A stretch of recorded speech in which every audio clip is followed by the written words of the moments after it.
दिलास जॉटमार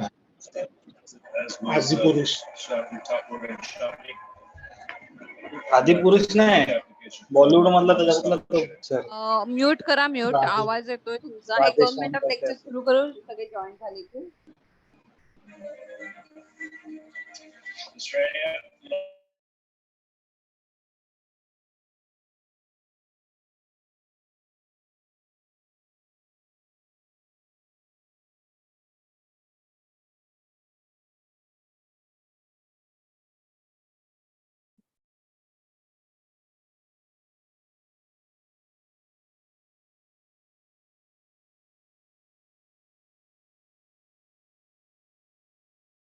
सगळे जॉईन झाले की 2 मिनिटांमध्ये आपण लेक्चर सुरू करूया.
ठीक आहे. अजून कोण जॉईन होत नाहीये तर मी लेक्चर करते, कारण आपल्याला मग वेळ होईल. ठीक आहे. तर मगाशी तुम्हाला मी सांगत होते आपला पुढचा प्रश्न जो कंटिन्यू आपला चालू होता 73वी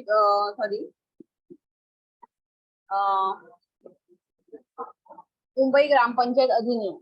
तर मुंबई ग्रामपंचायत अधिनियम मध्ये मी तुम्हाला सांगत होते की कमीत कमी 7 आणि जास्तीत जास्त 17 सदस्य असणं गरजेचं आहे. माझा आवाज येतो तुम्हाला? आवाज येतोय? Yes ma'am. ओके. मतलब कम से कम 7 ये सदस्य होने चाहिए और ज्यादा से ज्यादा 17 होने चाहिए. मतलब गांव की पॉपुलेशन कितनी है उसके आधार पर ये सदस्य संख्या निर्धारित की जाती है.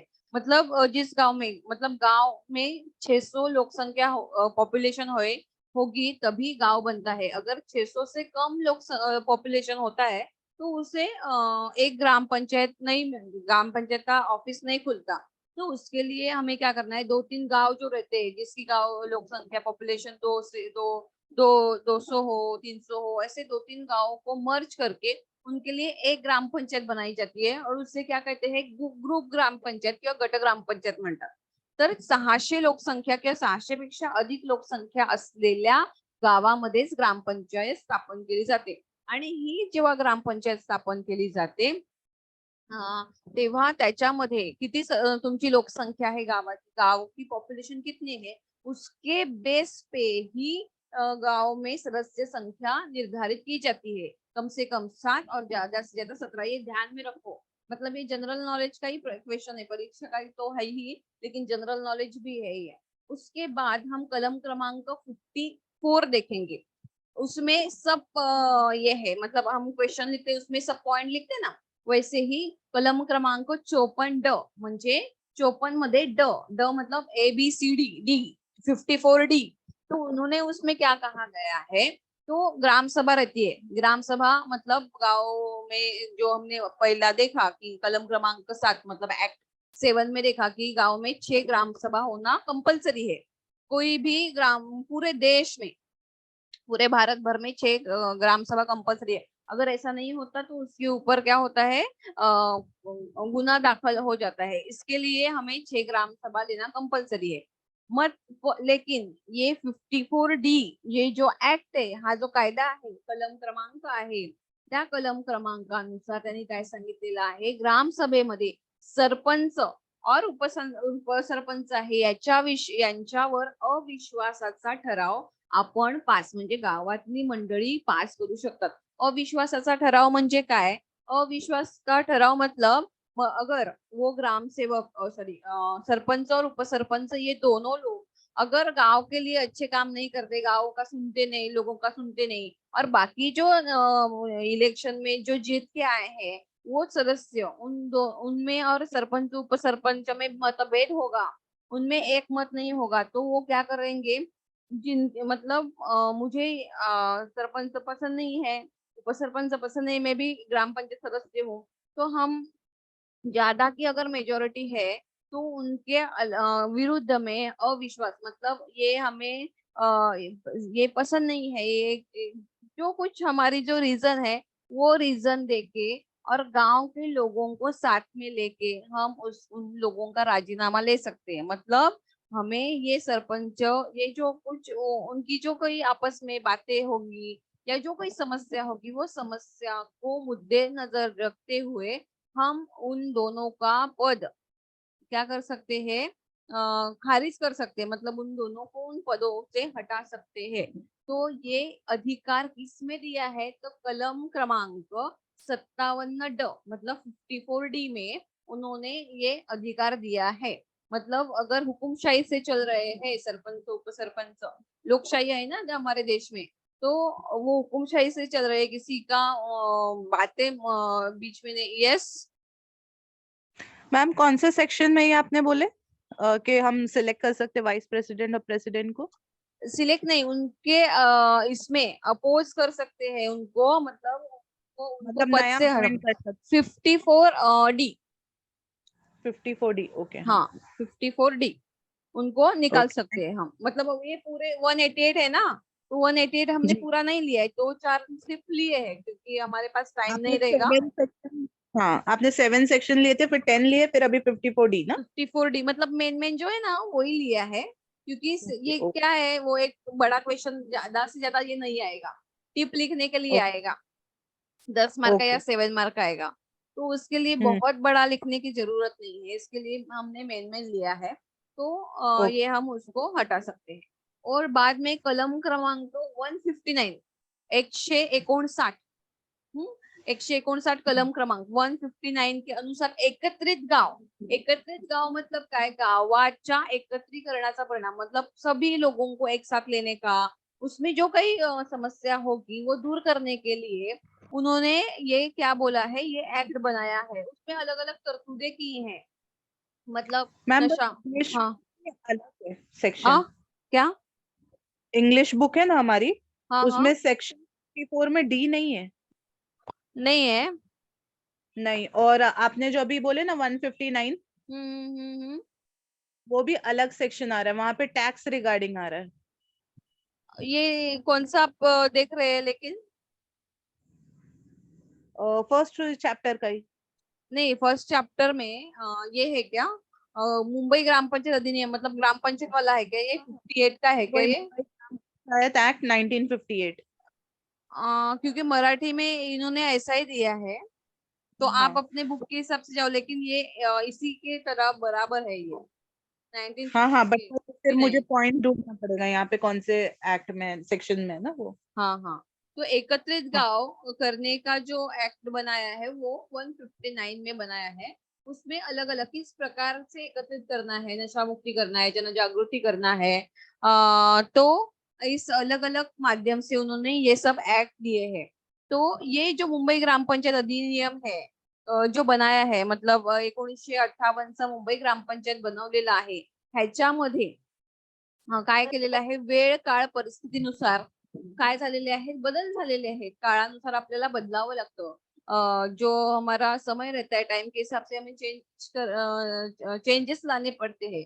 उसके हिसाब से जो 73वी घटना दुरुस्ती झालेली आहे, त्या घटना दुरुस्तीमध्ये या 1958च्या कायद्यामध्ये, एक्ट में बहुत सारे चेंजेस हो गए हैं। वो जब हम लास्ट का क्वेश्चन देखेंगे उसमें क्या क्या चेंजेस है, वो हम लास्ट में क्वेश्चन में देखेंगे तो आपको पता चलेगा। ठीक है, तो यहाँ पे हमारा दूसरा क्वेश्चन भी खत्म होता है।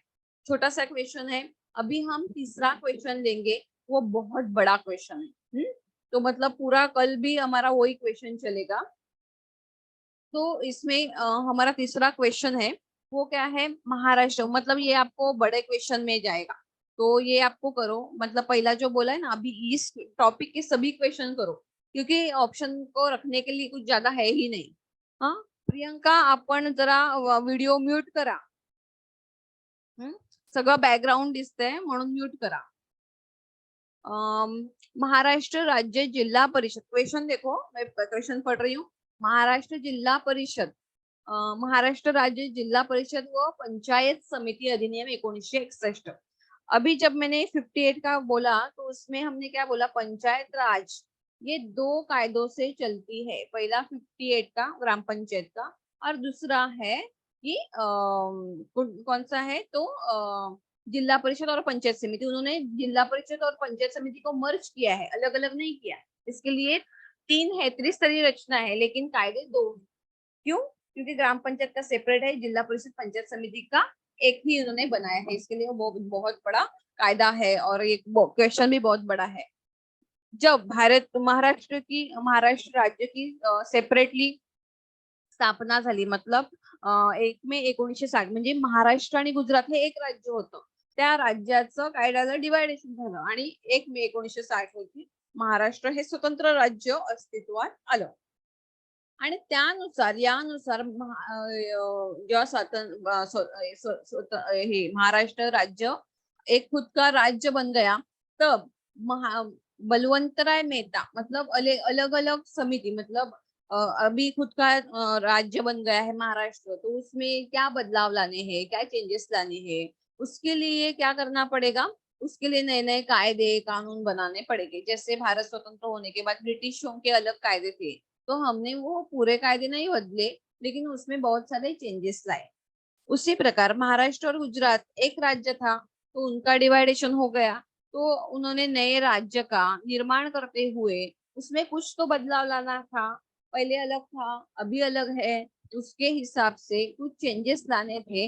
इस हिसाब से बलवंतराय मेहता समितीने काय केलं की पंचायत राज व्यवस्थेसंबंधी, पंचायत राज म्हणजे काय, गाव, तालुका आणि जिल्हा, या पंचायत राज व्यवस्थेसंबंधी काय केलं, सर्वांगीण विचार, म्हणजे सगळ्या दृष्टीने विचार केला। आणि त्यासाठी म्हणून काय 27 जुलै 1960 रोजी त्यांनी वसंतराव नाईक, बलवंतराय अलग इंसान, वसंतराव नाइक अलग इंसान है, उन्होंने क्या किया कि महाराष्ट्र में जो अभी स्वतंत्र में अलग हुआ है, स्वतंत्र नहीं, पहले से ही स्वतंत्र था, लेकिन अलग हुआ है, डिवाइडेशन हुआ है, तो उन्होंने इसमें अच्छे अच्छे बदलाव लाने के लिए बलवंतराय मेहता अलग समिति थी, कमेटी, और वसंतराव नाइक अलग कमेटी है। तो बलवंतराव मेहता ने सुझाव दिया कि इसमें चेंजेस लाने हैं, इसके लिए हमें एक कमेटी बिठानी पड़ेगी। तो कमेटी बिठाने के लिए उन्होंने सुझाव दिया है वसंतराव नाइक, उनके अध्यक्षता में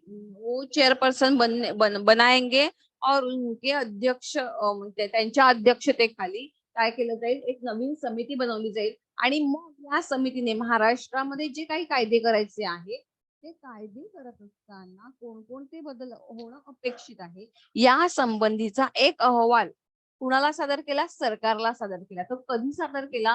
तर 27 जुलै 1960 साली अहवाल सादर केला.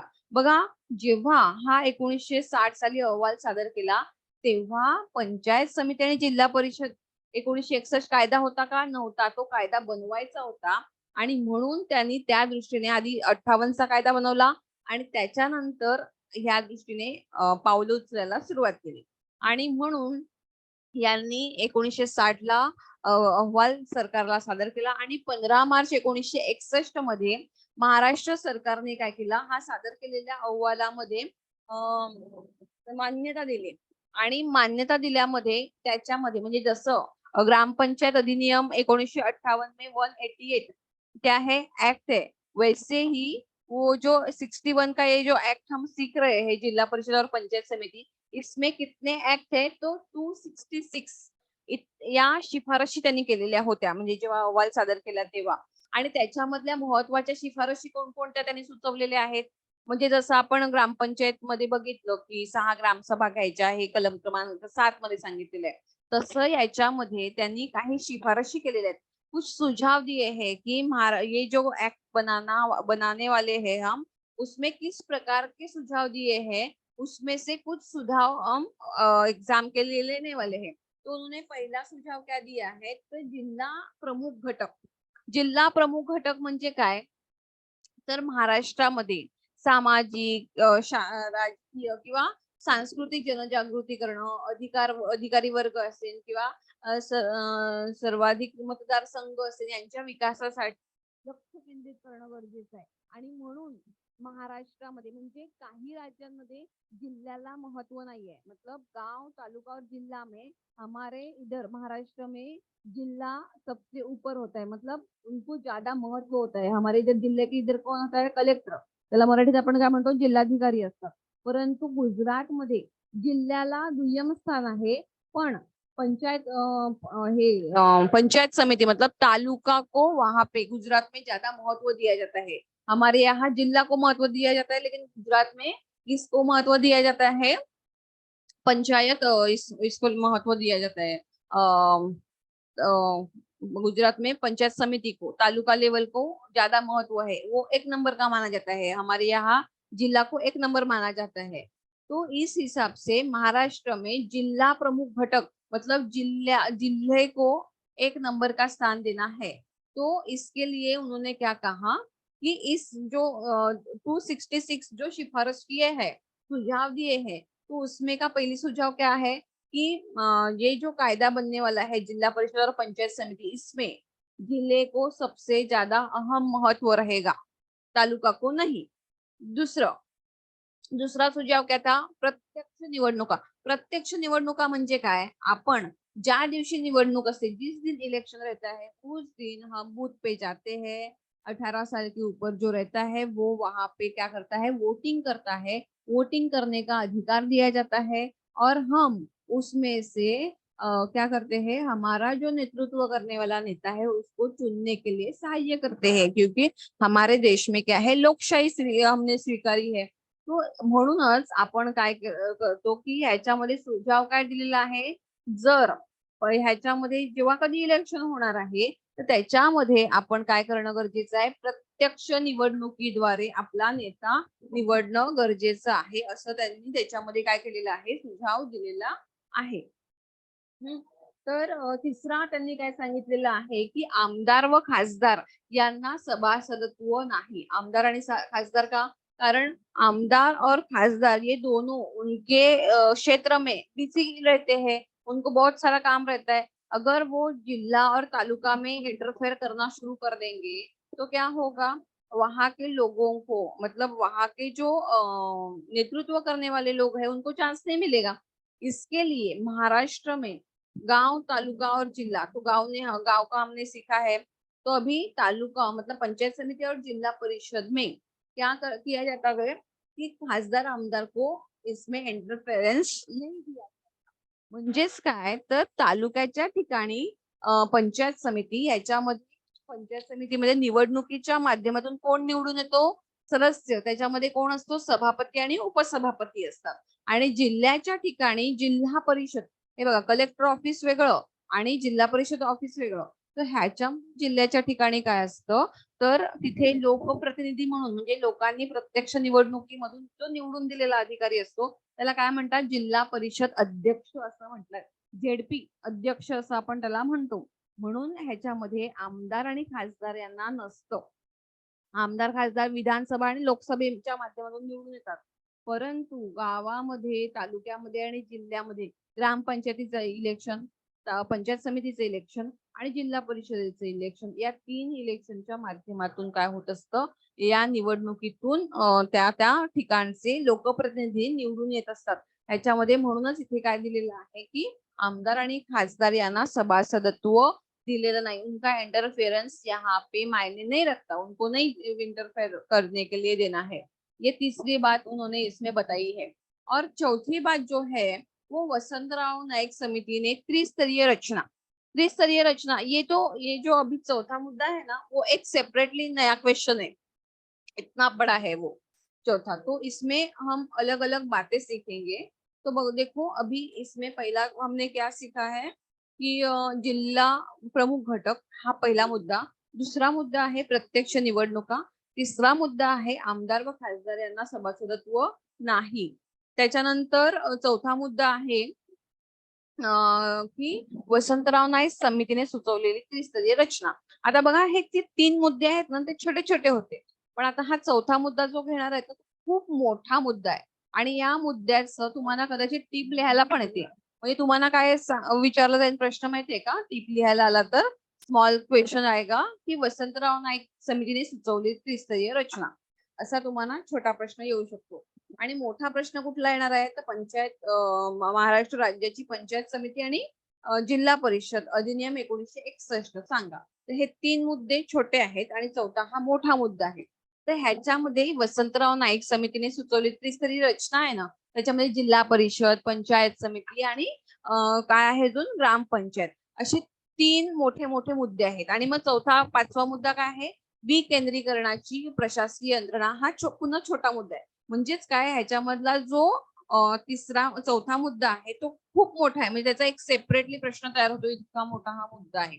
तर ह्याच्यामध्ये आपल्याला बघायचं आहे की वसंतराव नाईक ज्यांनी हा कायदा बनवला किंवा या कायद्याच्या समितीचे जे अध्यक्ष आहेत त्यांनी सुद्धा याच्यामध्ये एक काय सांगितलेलं आहे, त्रिस्तरीय रचना सांगितली। पंचायत राज व्यवस्थेमध्ये जो दुसरा आपण सेक्शन बघतोय 61 कायदा, त्याच्यामध्ये पंचायत समिती आणि जिल्हा परिषद याच्यामध्ये त्यांनी काय सांगितलेलं, एक त्रिस्तरीय रचना असावी। मग ती कशा पद्धतीने असावी तर ती आपण त्याच्यामधला अ मुद्दा आहे बघा, पहिला मुद्दा बघितला, दुसरा मुद्दा बघितला, तिसरा मुद्दा बघितला, हे 3 छोटे मुद्दे आहेत।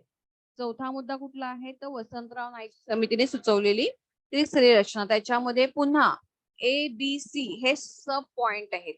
तो क्वेश्चन ये पॉइंट नंबर 4 में आपको 3 सब पॉइंट है, वो बहुत बड़े हैं, उसका सेपरेटली आपको एक अलग क्वेश्चन एग्जाम को आ सकता है, वो ध्यान से सुनो अभी। तो उसमें पहला मुद्दा क्या है, ए क्या है, जिला परिषद। तो उन्होंने जिला परिषद, वसंतराव नाईक समिति ने क्या किया है, इस जिला परिषद में ये जिला है वहां पे किसकी स्थापना की जाएगी, जिला परिषद की। देखो कलेक्टर ऑफिस अलग रहता है और जिला परिषद अलग रहता है। अगर जिला परिषद का सेपरेटली कारभार अलग से चलता है और कलेक्टर ऑफिस का अलग से, मतलब जिल्हाधिकारी कार्यालय वेगळं असतं आणि जिल्हा परिषद कार्यालय हे पूर्ण वेगळं असतं, त्यांचे कारभार वेगळे आणि यांचे कारभार वेगळे, हे त्यांच्या कामात इंटरफेअर करत नाही, ते इंटरफेअर करत नाही। तिथे जिल्ह्याच्या ठिकाणी म्हणजे जिल्हा परिषद मध्ये प्रमुख कोण असतो, जिल्हाध्यक्ष असतो आणि त्यांना प्रशासकीय कारभारामध्ये मदत करण्यासाठी ते प्रमुखपदी कोण असतो, सीईओ म्हणजे कोण, चीफ एक्झिक्युटिव्ह ऑफिसर, त्यालाच मराठीमध्ये काय म्हणतात, मुख्य कार्यकारी अधिकारी। तर हे कोण, आणि तिथे लोकप्रतिनिधी म्हणून कोण असतं, लोकप्रतिनिधी मतलब इलेक्शन के माध्यम से जो जीत के आया है वो कौन होता है, जिला परिषद अध्यक्ष, झड़पी अध्यक्ष बोलते हैं उसको। और कलेक्टर अलग लेवल के, मतलब उनका पूरा कारभार उनका पूरा अलग रहता है, मतलब जिले के ऊपर कंट्रोल रखना, लेकिन वो पूरा जिले के ऊपर कंट्रोल रखते हैं, लेकिन ये जिला परिषद सिर्फ जिले का ही देखती है, वो अलग है, डिवाइडेशन है उन दोनों में। ठीक है, तो अभी देखो यह वसंतराव नाईक समिति ने जिला परिषद किस तरीके से होनी चाहिए ये बताया है। तो इसमें उनकी क्या क्या जिम्मेदारी है या कर्तव्य है वो उन्होंने बताया है। उसमें जिल्हा परिषदेचे जिल्हा मतदारसंघातून कमीत कमी 40 व जास्तीत जास्त 8 सभासद असतील। मतलब जिल्हा है, जिले की पॉपुलेशन कितनी है उस हिसाब से क्या होता है, कम से कम कितने सदस्य, मतलब एक मतदारसंघ असतो आता, मतदारसंघ अलग अलग असतात, मतलब आता जो जिला रहेगा उस जिले के हिसाब से वहां की पॉप्युलेशन, जॉग्राफिकल एरिया, मतलब भौगोलिक रचना कशी आहे की भौगोलिक स्थान किंवा त्याचं क्षेत्रफळ किती आहे आणि त्या अनुषंगाने तिथे काय बनत असतं, मतदारसंघ बनत असतात, प्रत्येक जिल्ह्याचं वेगवेगळं असतं। तर त्याच्यामध्ये जास्तीत जास्त 40 व कमीत कमी 40 व जास्तीत जास्त 8 सदस्य असावेत अशी शिफारस करण्यात आलेली आहे।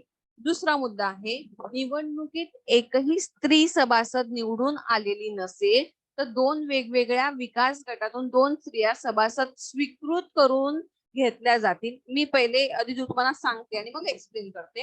हे पूर्वी होत नव्हते, पण आता कोणत्याही लोकप्रतिनिधी निवडणुकीत 50% आरक्षण महिलांसाठी करण्यात आलेले आहे। बघा, आता मी तुम्हाला पुन्हा एकदा सांगते, तुमच्या कदाचित हे कळलं असेल किंवा नसेलही।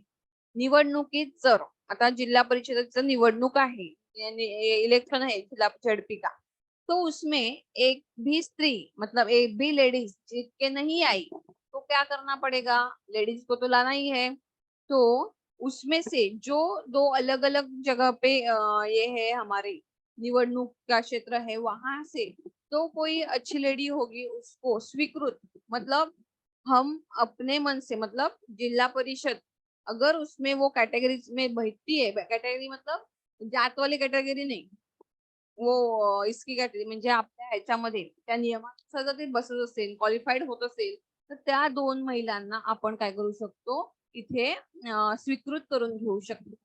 पण हे आधी होतं, परंतु आता काय झालेलं आहे, जिल्हा परिषद म्हणजे आपल्याकडे निवडणुकीमध्ये 50% अधिकार सर्वत्र, म्हणजे गाव, तालुका आणि जिल्हा या तीनही स्तरावर सर्वत्र महिलांना 50% आरक्षण दिलेलं आहे।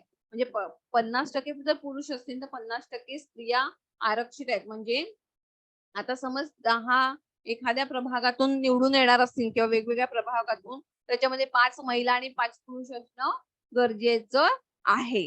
मतलब 50% लेडीज को आरक्षण दिया है, तो इसमें क्या करना पड़ेगा, इलेक्शन में उनको भी वो सीट लेडीज ही उसमें इलेक्शन लड़ेगी, उसमें उस सीट पे जेंट्स नहीं लड़ेंगे, उस सीट पे लेडीज का ही रहेगा। ठीक है, बाद में अनुसूचित जाती आणि अनुसूचित जमातीचा एकही प्रतिनिधी निवडून आलेला नसेल तर एक सभासद स्वीकृत केला जाईल। म्हणजे काय, अनुसूचित जाती मतलब schedule caste and schedule tribe, ST and T। मतलब देखो हमारा जो संविधान बना है तो उसमें क्या किया है, हर एक जाति धर्म को उसमें समान संधि स्कोप मिलना चाहिए, इसके लिए हमारा संविधान उस हिसाब से बनाया गया है। तो मतलब हम कभी कभी इलेक्शन में देखते हैं, कभी कभी लेडीज का रहता है, मतलब वो सिर्फ 5 साल के लिए लेडीज की रहती है, तो उसमें कोई भी कास्ट की रहती है, कभी कभी OBC की रहती है, कभी कभी ST की रहती है, कभी NT की रहती है। मतलब हर एक जाति जमाती स्त्री पुरुष हर एक को वहां पे संधि मिलनी चाहिए, स्कोप मिलना चाहिए, इस हिसाब से ये सब रचना की गई है। मतलब कभी कभी एक सीट पे जेंट्स की रहती है, वो OBC की रहेगी, ST की रहेगी, NT की रहेगी या ओपन की रहेगी, तो वो सीट उस 5 साल के बाद जिस कैटेगरी को जाएगी उस हिसाब से क्या करना पड़ेगा, हमें वो वहां पे इलेक्शन लड़ेगा। तो इसमें क्या, इस पॉइंट में क्या दिया है, अनुसूचित जाती आणि अनुसूचित जमातीचा एक प्रतिनिधी जर निवडून आला नसेल, मतलब इलेक्शन हो गया और इलेक्शन में ST NT के खड़े हो गए थे इलेक्शन के लिए, लेकिन वो जीत के नहीं आए, तो क्या करना पड़ेगा, हमें उस जाति जमाती के लोगों का एक देखो अभी 10 मिनट के बाद हमारा लेक्चर खत्म हो जाएगा, तो हम कल ना 4 बजे ही लेंगे। आज आप ज्वाइन नहीं हुए, कल 4 बजे से ही स्टार्ट करेंगे।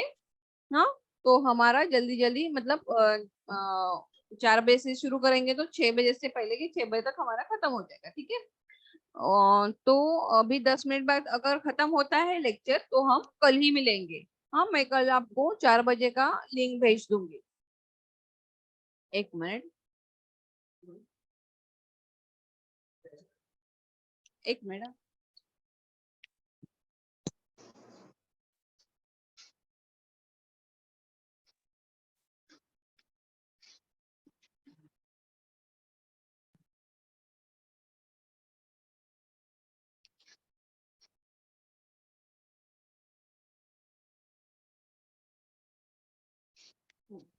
देखो,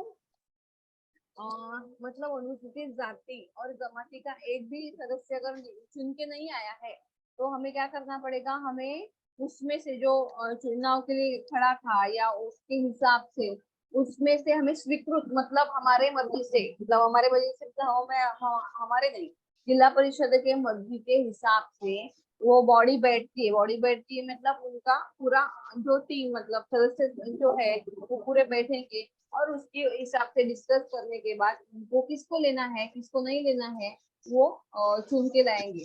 हाँ, बोला, कोणाला बोलायचंय? मैम ये आप कौन सा सेक्शन ले रहे हैं मतलब? ये क्वेश्चन जो है ना, ये जिला परिषद, वो थर्ड क्वेश्चन है, देखो सिलेबस में, महाराष्ट्र राज्य जिल्हा परिषद आणि पंचायत समिती अधिनियम 1961।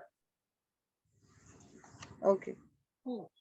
तो उसमें हमने क्या किया है, पहला पॉइंट लिया है जिल्हा परिषद प्रमुख असावा, दूसरा पॉइंट आहे प्रत्यक्ष निवडणुका, तिसरा आहे आमदार व खासदार यांना सभासदत्व नाही। हे 3 मुद्दे, ये 3 पॉइंट है।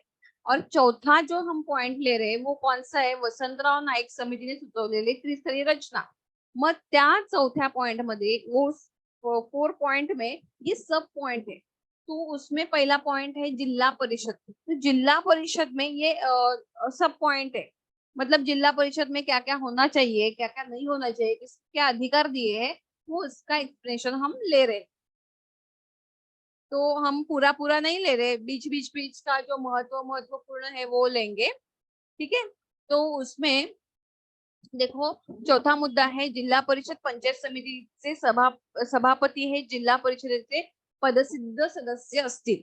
बघा, आता ह्याच्यामध्ये काय सांगितलेलं आहे, एक तर म्हणजे जिल्हा परिषदेची निवडणूक होणार, त्या निवडणुकीमध्ये जे निवडून येणारे सभासद असतील ते, त्याच्यामध्ये महिलांना स्थान असलं पाहिजे, अनुसूचित जाती म्हणजे ST NT लोगों को लिए भी स्कोप होना चाहिए। और आगे का मुद्दा क्या बोलता है कि जिला परिषद में पंचायत समिति के जो सभापति रहते हैं, मतलब जो पंचायत समिति में चुन के आते हैं, तालुका लेवल की पंचायत समिति रहती है ना, वो चुन के जब आते हैं, चुनाव चुन के आते हैं, जीत के आते हैं, तो वो सभापति बनते हैं।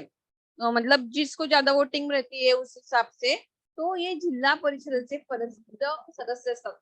पदसिद्ध याचा अर्थ काय? पदसिद्ध इसका मतलब ये है कि अगर मैं भारत की पंतप्रधान हूँ तो मुझे क्या बनना है, तो मुझे क्या करना पड़ेगा, चुनाव जीतना पड़ेगा। अगर मैं भारत की पंतप्रधान बनती हूँ तो मुझे अलग अलग जगहों पे अपने आप स्थान मिलता है। मतलब हमारा भारत का जो नियोजन मंडल है, मतलब पंचवार्षिक योजना है, 5 इयर्स प्लान है, उनके अध्यक्ष कौन रहते हैं, भारत के पंतप्रधान। मतलब आप इधर चुनाव जीतते हैं तो ऑटोमेटिकली आपको यहाँ पे अध्यक्ष स्थान मिलता है। मतलब ये अध्यक्ष स्थान का है, इस साल पंतप्रधान नरेंद्र मोदी है, तो वो क्या है, उस नियोजन मंडल के क्या है, अध्यक्ष है। याला किसको क्या बोलते हैं, पदसिद्ध। पदसिद्ध कहा जाता है, मतलब यहाँ पे आप जीतो और यहाँ पे आपको ये पद मिलने वाला है। उसके पहले नरेंद्र मोदी पंतप्रधान के पहले मनमोहन सिंह थे, तो मनमोहन सिंह उसके क्या थे, अध्यक्ष थे। मतलब पंचायत समिति में आप सभापति बनते हैं तो ऑटोमेटिकली आपको जिला परिषद में सदस्य की एंट्री मिलती है, वहां पे आपको चुनाव नहीं जीतना पड़ता है। आपको मतलब ये चुनाव जीतने वाले अलग रहते हैं और इनको यहाँ पे क्या दिया जाता है, स्वीकृत.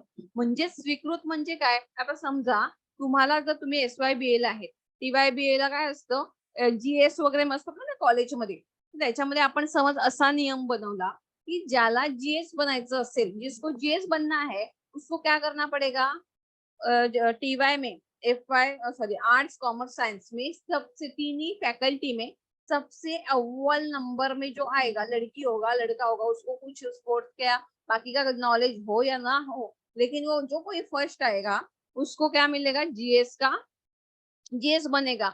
मतलब क्या उन्होंने बोला है, चुनाव नहीं जीतना है आपको डायरेक्टली इधर, मतलब ये आपने जो आपको दिया है टारगेट, वो अगर टारगेट पूरा करते तो ऑटोमेटिकली आप यहाँ पे GS बन जाते हैं. मतलब उसको क्या बोलते हैं, यहाँ पे एक टारगेट पूरा किया तो दूसरा आपको अपने आप मिलता है, उसको पदसिद्ध बोला जाता है. मतलब अगर ग्राम पंचायत में अगर आप सरपंच है तो सरपंच बनने के बाद आपको पंचायत समिति का सदस्य बनाया जाता है.